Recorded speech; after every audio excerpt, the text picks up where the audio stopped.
चांडियो साहब, अभी 5 दिन इंतजार करें, फिर आप आएंगे इस्लामाबाद, फिर आप नो कॉन्फिडेंस फाइल करेंगे या कल जी, फाइल होनी है? क्या होना है? कुछ रोशनी तो डालें।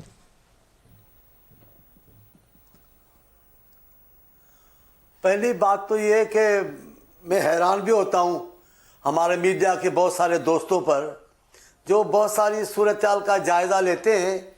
इतना बड़ा मामला चल रहा है, हजारों लोग बिलावल साहब की क़यादत में कराची से पंजाब में दाखिल हो गए, उनकी तवज्जो नहीं जा रही।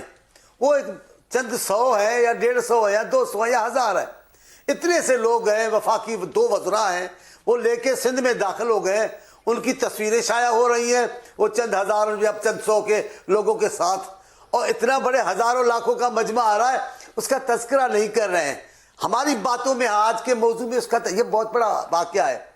ये पाकिस्तान की तारीख का बहुत बड़ा मामला है कि लाखों लोग, हजार, चलो लाखों में नहीं कहता मैं, क्योंकि कारकुन हूं, लाखों कहूंगा, लेकिन हजारों लोग कराची से पंजाब में दाखिल हो गए। सारे वजीरों की टाई टाई फिश हो गई है, नहीं दाखिल होने देंगे, ये करेंगे, बंदोबस्त करेंगे। आप कहाँ गए? आप भाग गए, अब तुसी नस गए हो। ऐसी ही बातें, और सरकारी, माफ कीजिएगा मुझे मलिक साहब, मुझे माफ कीजिए, ऐसे नहीं होगा ना। जो हमारी बात है वो भी तो करें ना।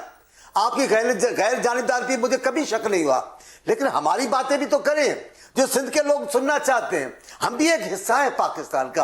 अभी इनकी जो गई है लॉन्ग मार्च सिंध के हुकूक के खिलाफ, सिंध के हुकूक गजब किए किसने हैं? आपकी हुकूमत ने, पीटीआई ने तो गजब किए हैं। पीटीआई ने तो सिंध के वज़ीर आला को ऐसे ही बना दिया है, वो चिल्ला चिल्ला के बैठ गए सिंध के लोगों चांडियो साहब, वैसे मुझे तो शायद में मुल्क के जल से अच्छे लग रहे हैं, मुझे लगता है बंदे बंदे काफी तादाद में हैं उसमें। पता है नहीं, सुन ले नदीम साहब, आप तो उस पर गुस्सा कर रहे हैं, लेकिन मुझे तो लगता है कि बंदे मोबिलाइज ठीक कर रहे हैं। आज बात थोड़ी थी, सुन ले मुझे, मेरा नहीं, मेरा दिल दुखा हुआ है। हमारी भी सुने ना, हमारी क्यों नहीं सुनाई जाती है? हमारा हक नहीं पहुंचता आपके। देखिए, आज मैं इतनी बड़ी खतरनाक बात कर रहा हूं, आपके सामने करने की जुर्रत कर सकता हूं। जितने आप तजिया निगार मंगाते हैं, उनमें से किसी का वास्ता सिंध से नहीं है। सब 2 शहरों से तजिया निगार है, तो जाहिर है तजिए वैसे ही होंगे। अब हमारे तजिए निगार तो आते नहीं है, न सिंध से न बलूचिस्तान से। कम से कम मेरी सुन ले। अभी इनकी जो रैली ने गई है वजीरों की, मैंने आंख में तस्वीर लेके बैठा हूं, व्हाट्सएप पे सब दिखा रहे हैं। वो वजीर सो गए हैं, मीरे कारवां ट्रक में सो रहे हैं, पब्लिक ही नहीं है, न रस्ते पे है न गाड़ी में है, वो टोपी रख के सो गए। ये जा रहे हैं लॉन्ग मार्च करने। तस्वीर आई है, नीचे गायें भैंसे खड़ी हैं, नो कॉन्फिडेंस पे आ जाए सर, अब नो कॉन्फिडेंस पे आ जाए, टाइम निकल जाएगा। हजारों लोग, नदीम साहब सुने, ये नो कॉन्फिडेंस है ना।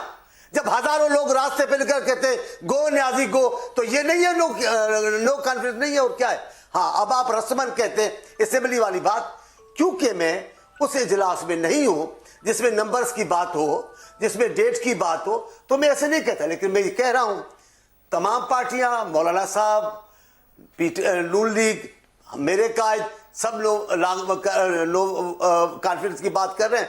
हम जैसे पहुंचेंगे, हम भागेंगे नहीं, हम इसको भगा के चले जाएंगे।